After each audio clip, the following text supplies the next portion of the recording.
Hi everyone, it's Dr. Michael Johnson. I'm in my office today on a Friday. Normally we see patients Monday through Thursday, but I'm here waiting on a FedEx package that FedEx failed to deliver because it's a long story. So today's topic is why medical doctors don't like me. And I'll tell you in a nutshell, it's because I call it the way I see it. Healthcare is not healthcare anymore, folks. It's business care. Big pharma runs the healthcare industry, the business care industry, the drug companies. They have their reps go into medical doctors' offices and tell the medical doctors what to do, exactly what to do.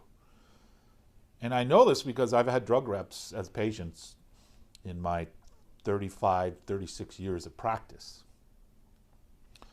So that's the reason. And what really tipped this off is I was reading the Wall Street Journal this morning, and on the front page it says, hospitals push doctors to keep referrals in-house.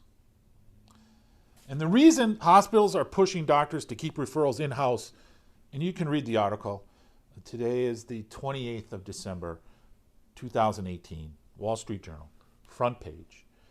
And the reason is money. It's money. Now, I'm not saying every single medical doctor, all they care about is money, but the majority, it's money. And how do I know this? Well, I belong to a golf club that has a lot of medical doctors as members. Some of these medical doctors are my closest friends. And to be perfectly honest, we don't discuss money and we don't discuss healthcare. We'll talk about golf, we'll talk about food, we'll talk about wine, we'll talk about travel, we'll talk about anything but money and healthcare. So that's why I say I'm not generalizing every single medical doctor, but the majority, because I was in Starbucks just last week. Two medical doctors there that I know sitting talking, and all they're talking about is reimbursements for next year and how they're going to be lowered and what they're going to do and all this.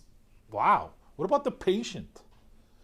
Listen, I consult with doctors. What I tell every doctor is focus on the patient, get the patient better, and you will make a professional income. Does that make sense? I'm not saying you shouldn't make a professional income, but that shouldn't be your primary focus. You make a professional income because you get people better. Nobody else can get better. It's crazy. Let me give you an example. I had a patient, so this is like the tipping point, this Wall Street article. I had a patient in yesterday, really a nice guy. Him and his wife are sitting here right in front of me, and he got on this new medication and he's worse.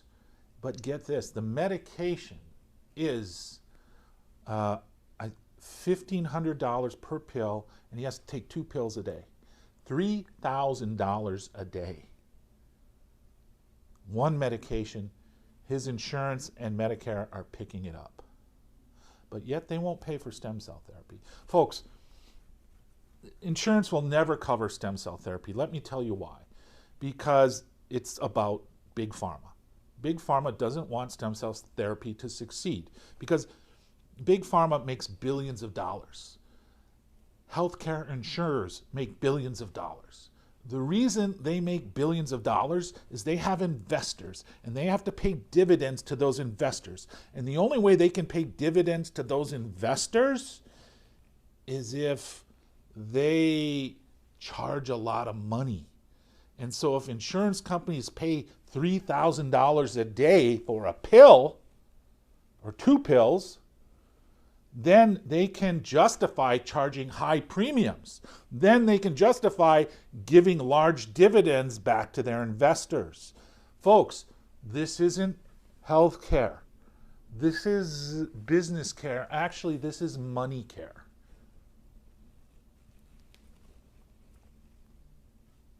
It's crazy. Just crazy.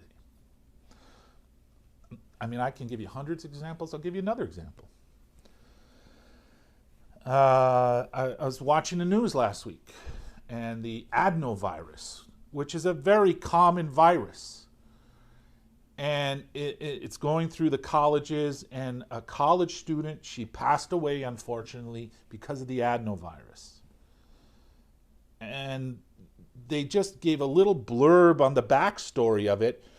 The reason she passed away, apparently, is she had a severe autoimmune condition, and she was taking a drug for it, a medication, which suppressed her immune system so low, that's why she passed away. I have an article back behind me, and it's a CNN article. I can send it to you. I'll send it to you. But it basically states that medical errors in care is the third leading cause of death. It causes 251,454 deaths per year due to medical errors. Medical doctors bury their mistakes. And they don't like it when I say that, and I don't really care. They don't like the fact that I've made my living for over 35 years on their mistakes. Look, I tell every medical doctor, you don't want people to see me? Just get them better. What's the issue?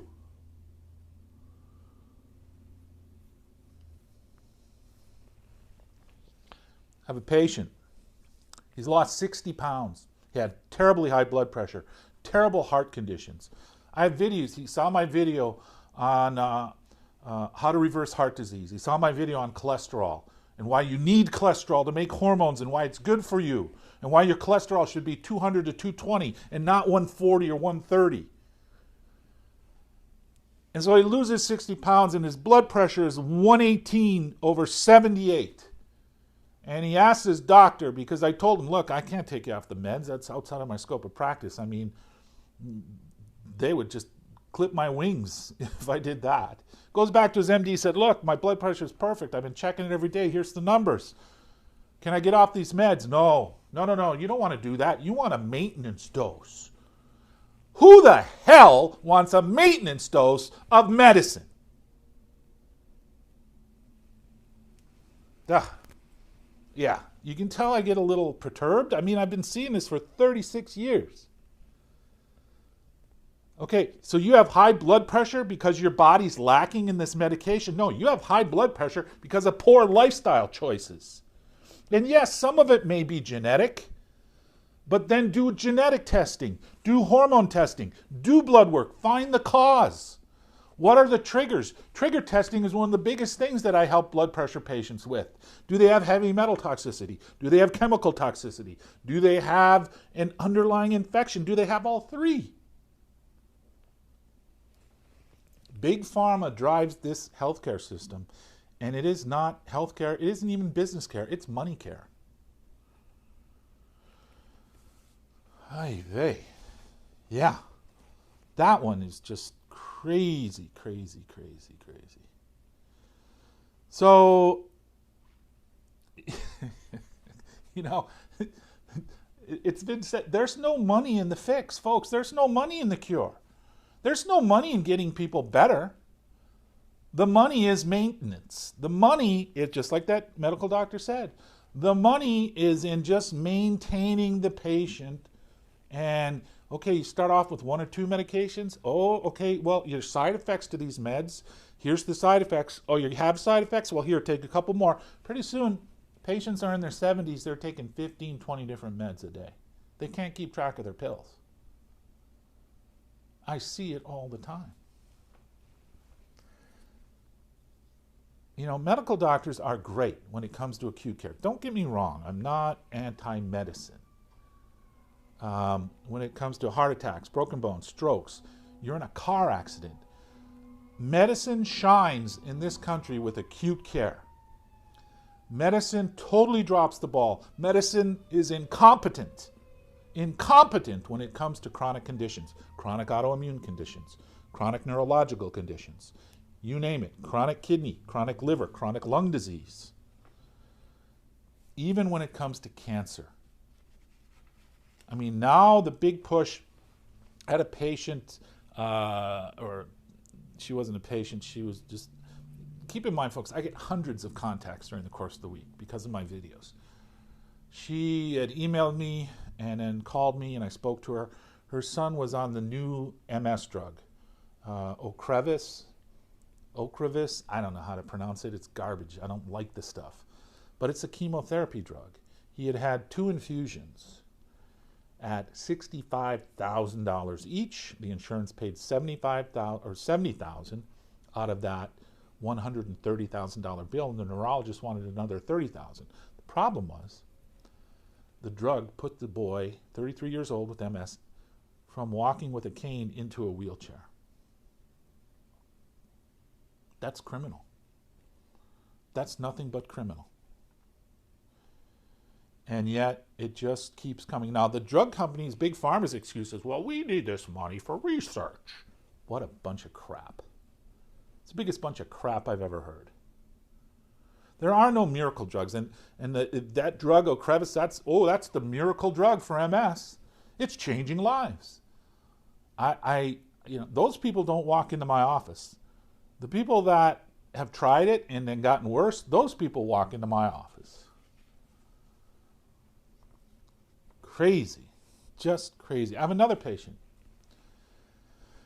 We did a test called the IV gene test. I can give you the link for it. It is the test for cancer. So if you suspect you have cancer, it's a genetic test for cancer. Showed that she has cancer. I mean, we first noticed it on her blood work. That's why we do complete blood work. And we did the IV gene, so we sent her to an oncologist. Oncologist says, I don't recognize that test. Meanwhile, she is slowly wasting away and dying. And because the medical doctors refuse to help her.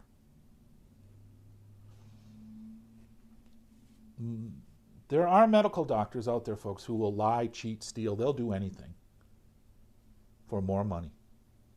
That's a cold, hard fact. And I'm not saying that's a case in every case. It's not. Some of my best friends are medical doctors. I will say this. They're mostly radiologists. So they're not addressing patients. But a couple of them do address patients, and they're great doctors. We never talk about healthcare because we're on opposite ends of the spectrum. And we never will.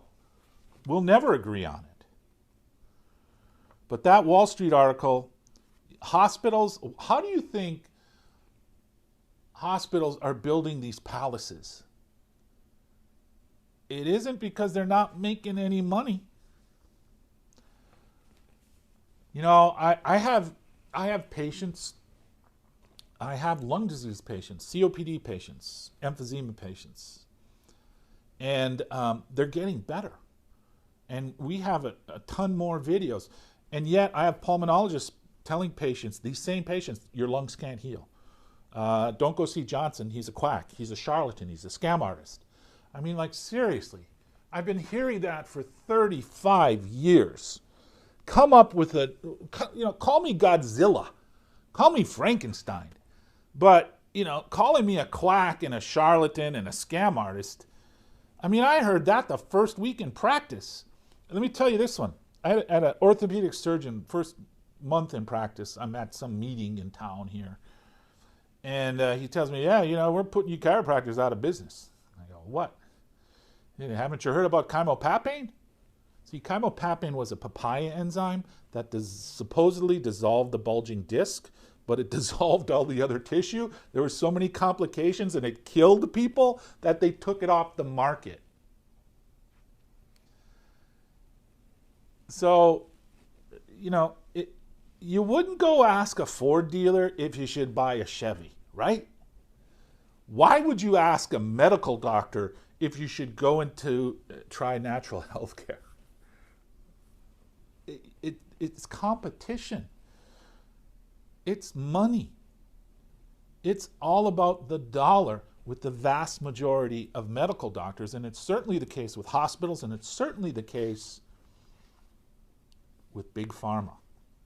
The pharmaceutical companies, baby, they run the show. And it's not good. I'll tell you another story. We have a patient, and you're going to see a video of this patient because this is a great story. George had a stroke. And this is where medicine comes in. You have a stroke, you go to the emergency room, but he was paralyzed. His entire left side is paralyzed. Great guy, comes in with his wife every week. They drive about an hour one way. Well, yesterday, Thursday, George and his wife come in, and his wife goes, I got a video to show you. And I'm thinking, well, it's the grandkids, it's Christmas. And sure enough, it's George walking for the first time.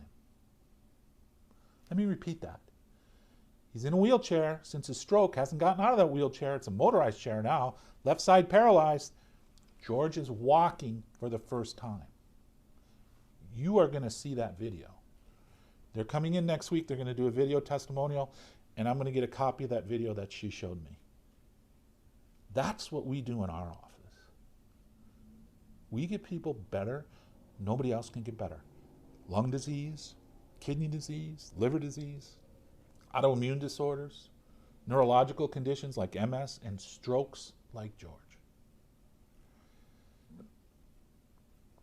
I have this attitude that I'm willing to do whatever it takes to get you better. That's my attitude. And that's the attitude and approach I took with George, and it paid off.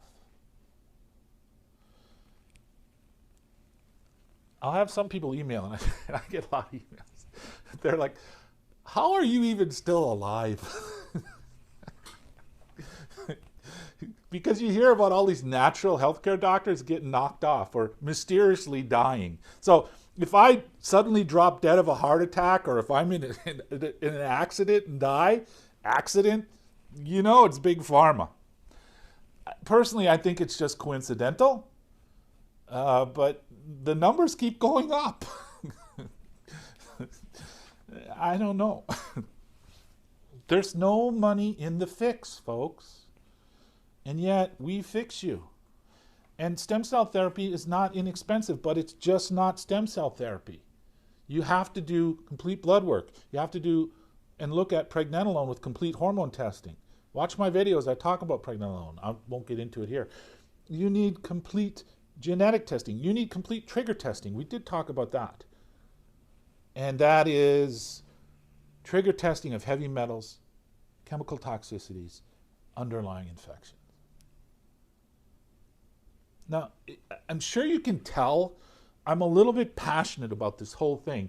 And so when I see this article, and I'll tell you one last story.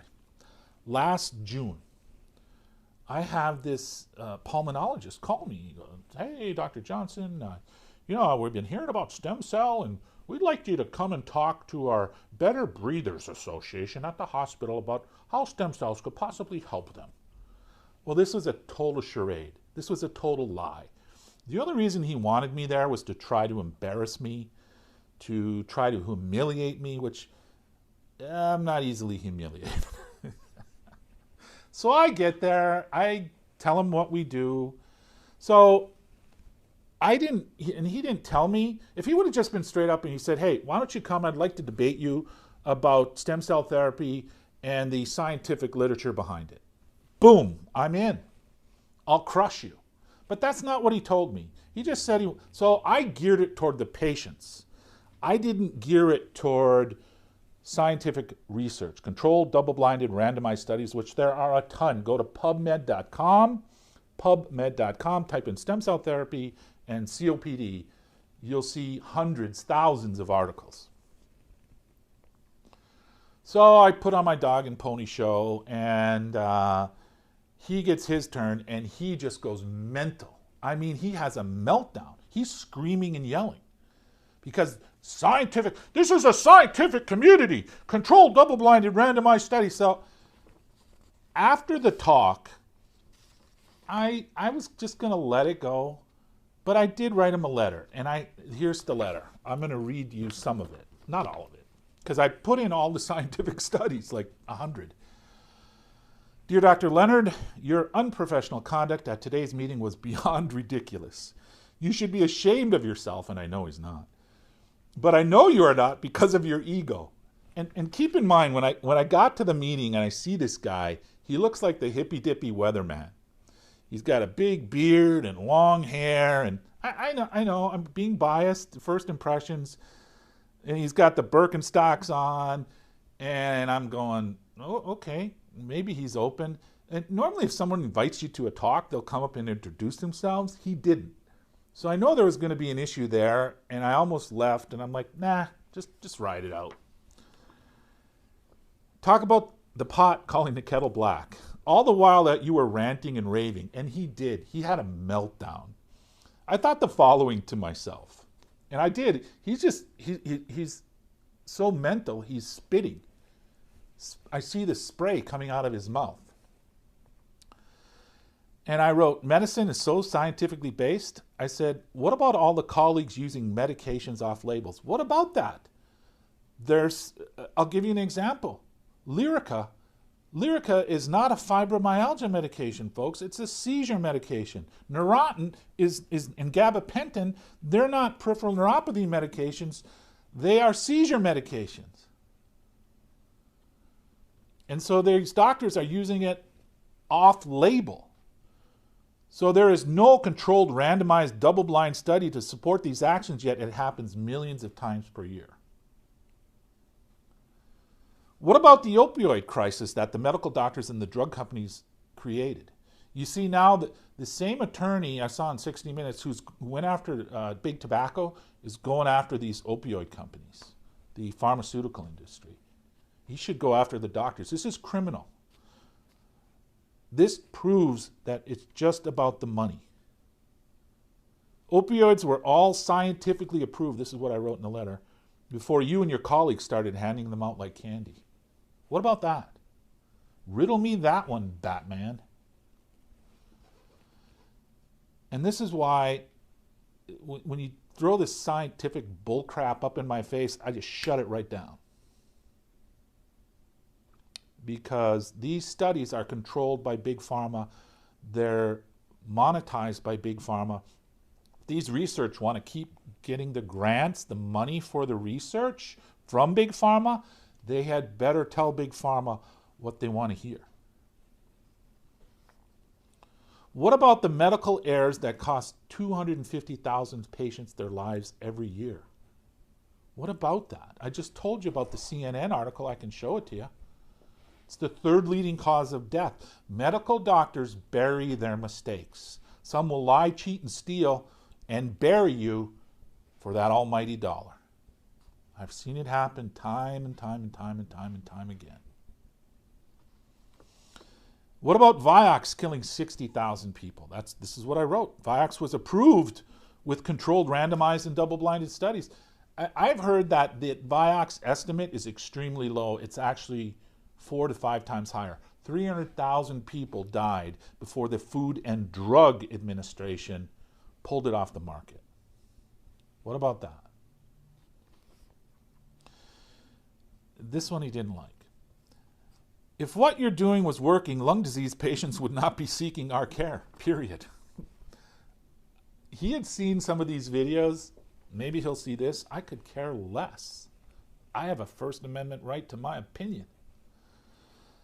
But, yeah. He had seen some of my videos, and he didn't like the fact that I said that I make my living off the medical profession's mistakes. And I do.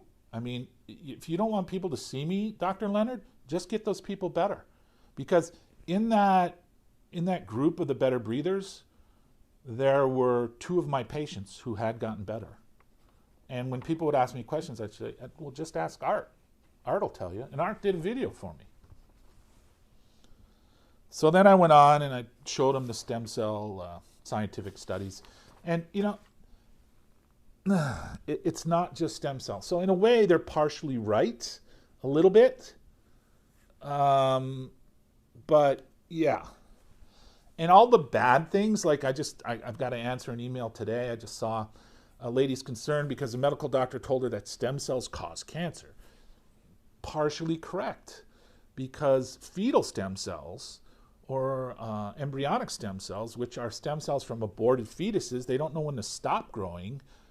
There's no apoptosis where it stops growing.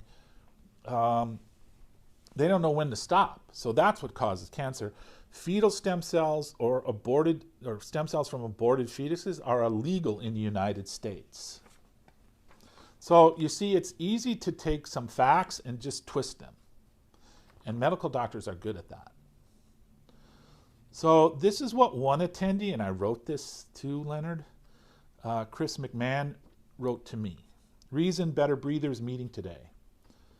I'm sorry that your informative segment ended in such a manner. It was difficult for you, but you handled yourself well. Yeah, the guy sitting there, I'm just watching him go ballistic. What am I supposed to do? The doctor involved was disgusting, and I'm sorry you had to endure this. Whether the process works or not, or no matter how people feel about any process, they deserve to be heard in a respectful manner. Thank you for taking the time. You know, and I told, no, this is what I told Leonard. I said, thank you for taking the time to make a complete fool of yourself and helping me to build my practice. And I said this, in closing, you are a disgrace to your profession, and yes, I will be producing a video on your actions. And I guess I am. I wasn't going to.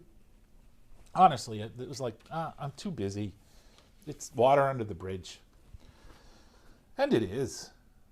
But when I saw this article about hospitals push doctors to keep referrals in-house, he's the first boy that I thought of. Because he's all about the money. Even though he looks like the hippy-dippy weatherman, that's all he cares about. I can tell. And that's my opinion. I'm allowed to have it. So, yeah. Folks, here's my advice. Here's the takeaway. When you're seeing a medical doctor, ask questions. If they don't allow questions, find another medical doctor. There are plenty of medical doctors out there. Your medical doctor is not so great that there isn't someone who will listen to you. If they won't take you off a medication, like my patient who's lost 60 pounds, find another medical doctor. Find someone who will work with you. If they won't work with you, keep looking. Consider alternative healthcare practitioners, chiropractors, naturopaths, someone you feel comfortable with, someone you can trust, a trusted advisor who isn't out just to make a buck. That's the key. So to come full circle, why don't medical doctors like me? Like this doctor, this pulmonologist? It's because I'm out there telling the truth. And thanks to social media, and thanks to you sharing my videos, and thanks to you contacting me, and if you want to get in touch with me, please email me. Don't leave comments in the section. I may not get to them. Just email me. Don't call. I mean, look at this. I have this whole book. These are calls. I ask people to email me, and yet they'll still call the office and want to speak to me. I had a guy drive from St. Louis because his mom, who is a dialysis patient and a wonderful patient, we just saw her last week, she's 78 years old. He wanted to make sure I was real. He had seen me on YouTube. He wanted to check me out. I have no problem with that. People want to talk to me on the phone. I got 10 minutes, yeah. But you've got to email me first. My email is mljohnson@askdrjohnson.com. I'll have it below this video. And speaking of his mom, before she left, this is what she told me. She told her nephrologist, she's a kidney patient, I want to get off dialysis. Dr. Johnson is going to help me. And the nephrologist says, you can't go off dialysis. I have a mortgage payment to make. That's exactly what he told her. I'm Dr. Michael Johnson. Thank you for taking the time to watch this video. Don't forget, if you need any help, I'm here. mljohnson@askdrjohnson.com. That's mljohnson@askdrjohnson.com. My son, Jens, who I love, who produces all these videos for me, he's going to Peru for the next month. So I'm going to try, I've got a bunch of testimonials and a bunch of things to get up. I'm going to try to do it myself. If I can't, I may not be seeing you for a month. Till Jens gets back, and hopefully he comes back. Oh, I hope he doesn't stay in Peru. He really likes Peru. This is his third time going down there. Thanks for taking the time. And again, ML Johnson at AskDrJohnson.com.